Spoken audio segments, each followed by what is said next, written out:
श्री विनोद भयाना।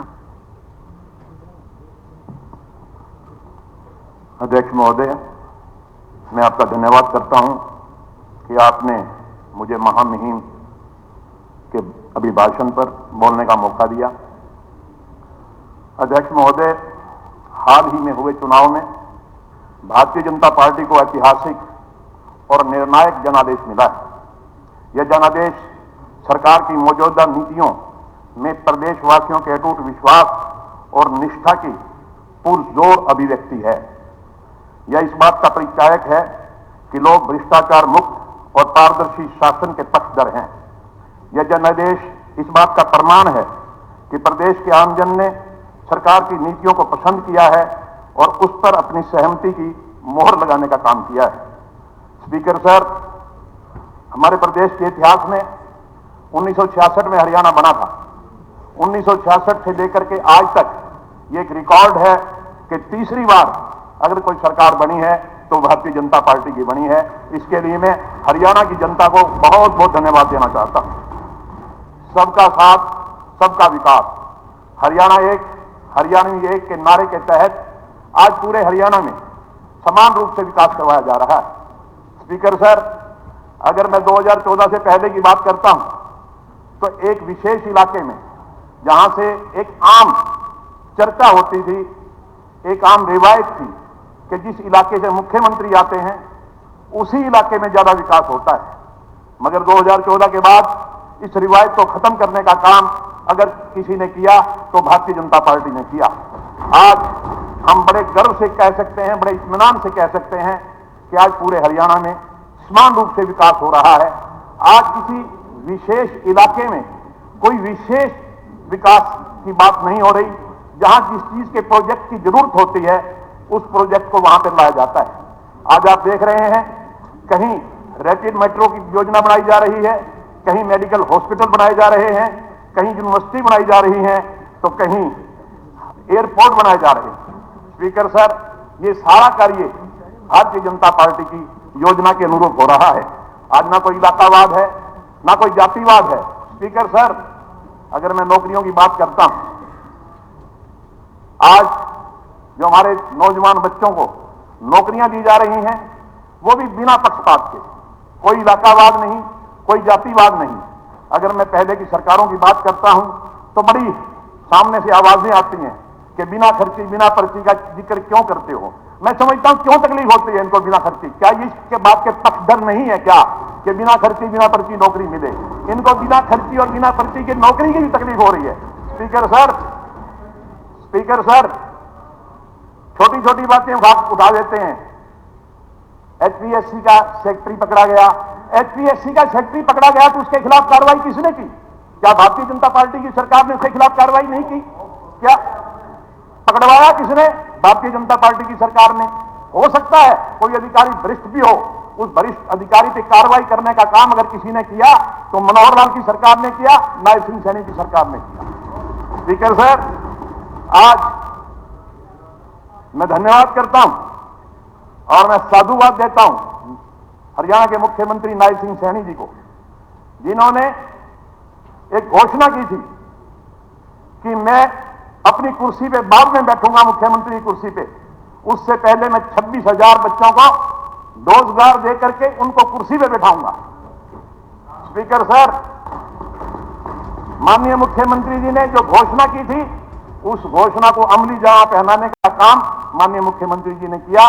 पहले 26,000 बच्चों का रिजल्ट निकाला। जो नौकरी रोको अभियान के तहत उनका रिजल्ट रुका हुआ था, उनका रिजल्ट निकलवा करके उनको नौकरी ज्वाइन करवाने के बाद, गैंग आप कह सकते हो, मैं तो उनका रिजल्ट निकलवा करके उनको नौकरी दिलवाने का काम भारतीय जनता पार्टी की सरकार ने, नायब सिंह सैनी की सरकार ने किया। इसके लिए मैं नायब सिंह सैनी माननीय मुख्यमंत्री जी का बहुत बहुत धन्यवाद करता हूं।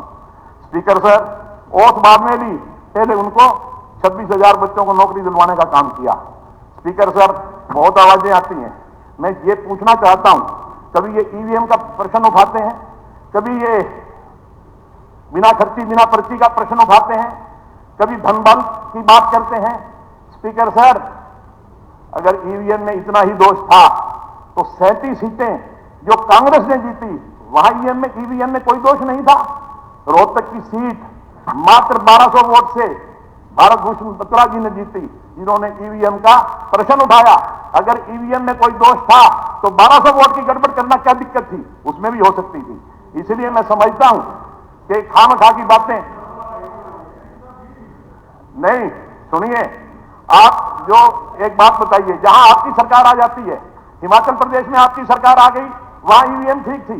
हरियाणा प्रदेश में आपकी सरकार नहीं आई तो यहां ईवीएम गलत हो गई। कहीं आप धनबल की बात करते हैं, ये मैं समझता हूं। 5 लोकसभा जीत गए। अरे ओ शांता, कहाँ चली घूमने? फिर से मायके? हाँ। पति अच्छा है तुम्हारा? सिर्फ पति ही नहीं, सरकार भी अच्छी है हमारी। अब महिलाओं को एसटी टिकट पे 50% छूट मिली है। क्या बात कर रही हो? हाँ, पर कभी सोचा है तुमने, ये योजना बंद हुई तो दूसरी सरकार आई तो? इसीलिए मेरा वोट भाजपा महायुति को। भाजपा महायुति है तो महिलाओं को एसटी टिकट पर 50% छूट है। इनको आईना दिखाने का काम किया है कि जनता ने इनके लिए क्या सोच रखा था। राणा जी कंक्लूड कीजिए। साथ चलती है, जब कांग्रेस में तो कांग्रेस ठीक थी, अब बीजेपी चलाए भी ठीक है, कल और बीजेपी चलाइए वो ठीक हो जाएगी। मैं एक बार समझा नहीं, आपकी बात दोबारा बताओ जी मेरे को, मैं जवाब दूंगा। आपकी बात क्या होगी?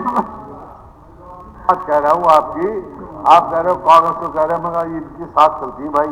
जब ये कांग्रेस में थे, जब कांग्रेस ठीक थी।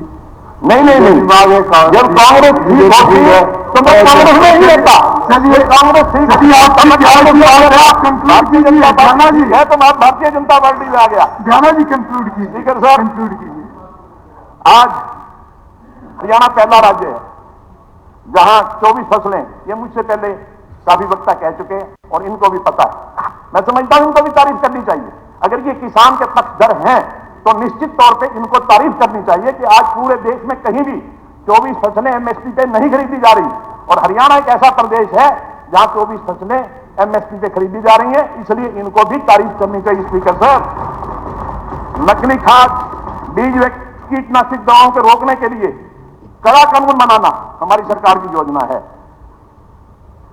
किसानों को मुआवजे का 100%, किसानों को खराबे का 100% मुआवजा देना, ये हमारी सरकार का विजन है।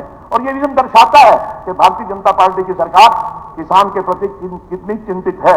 स्पीकर सर, सरकार ने गरीबों को उत्थान के लिए महत्वपूर्ण कदम उठाए हैं।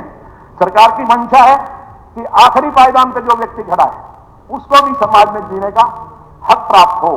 आज हमारी सरकार ने गरीब के उत्थान के लिए कहीं 30 गज के मकान बनाने की योजना बनाई है, तो कहीं हर महीने 500 रुपए का सिलेंडर देने की योजना दिया जा रहा है। इसी तरह हैप्पी योजना के तहत मैं समझता हूं प्रदेश के 84 लाख लोगों को प्रति वर्ष 1000 किलोमीटर तक मुफ्त यात्रा की सुविधा दी गई है। गरीब परिवारों को मुख्यमंत्री शहर आवास योजना के तहत, जैसे कि मैं कह गया कि 30-30 वर्ग गज के प्लाट दिए जा रहे हैं। वार्षिक आय, हमारी क्रीमी लेयर की जो वार्षिक आय है वो सीमा 6 लाख रुपए से बढ़ाकर 8 लाख रुपए की गई है।